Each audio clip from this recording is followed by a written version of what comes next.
Hello guys, welcome back.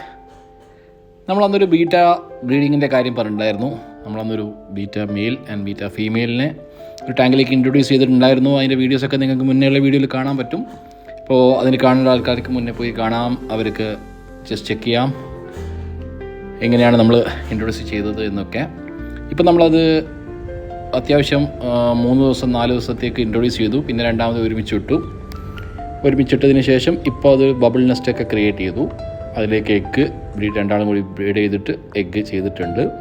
Egg നിങ്ങൾക്ക് കാണാൻ പറ്റുമതാ, ഒരു ചെറിയ മൈന്യൂട്ട് ഡോട്ട്സ് കാണാൻ പറ്റുന്നത് എഗ്സാണ്.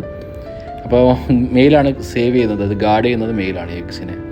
അപ്പോൾ ഇനിയിപ്പോൾ ഫീമെയിലിനെ നമുക്കിപ്പോൾ തൽക്കാലത്തേക്ക് മാറ്റേണ്ടതുണ്ട്. അതുകൊണ്ട് ഫീമെയിലിനെ മാറ്റിയിട്ടിട്ടുണ്ട്. കാരണം അല്ലെങ്കിൽ വീണ്ടും ഫൈറ്റ് നടക്കാൻ വല്ല എഗ്സ് തിന്ന് കളയാം. അതുകൊണ്ട് ഇത് ഫീമെയിലിനെ പുറത്തേക്ക് മാറ്റിയിട്ടിട്ടുണ്ട്. ടാങ്കിൽ നിന്ന് മാറ്റി സെപ്പറേറ്റ് ആക്കി വെച്ചിട്ടുണ്ട്. രണ്ടാൾ ഹെൽത്തിയാണ്, കുഴപ്പമൊന്നുമില്ല. ഫൈറ്റൊക്കെ നടന്നിട്ടുണ്ടെങ്കിൽ പോലും അതിൻ്റെ വീഡിയോ എടുക്കാൻ പറ്റിയില്ല. പക്ഷേ നല്ല ഹെൽത്തിയാണ്, നല്ല ഹെൽത്തി മെയിൽ ആൻഡ് ഫീമെയിൽ. പിന്നെ ഇപ്പം 3 ദിവസം കഴിഞ്ഞ് കഴിഞ്ഞാൽ എഗ്സ് വിരിയും, ഫ്രൈസ് പുറത്തേക്ക് വരും, കുഞ്ഞുങ്ങൾ പുറത്തേക്ക് വരും. അതിൻ്റെ വീഡിയോസൊക്കെ നമുക്ക് ലേറ്റർ ആണ് അപ്ഡേറ്റ് ചെയ്യാം. ഓക്കെ, അപ്പോൾ ഓൾ ദി ബെസ്റ്റ്. എല്ലാവർക്കും ട്രൈ ചെയ്ത് നോക്കാം. Okay, thanks, by.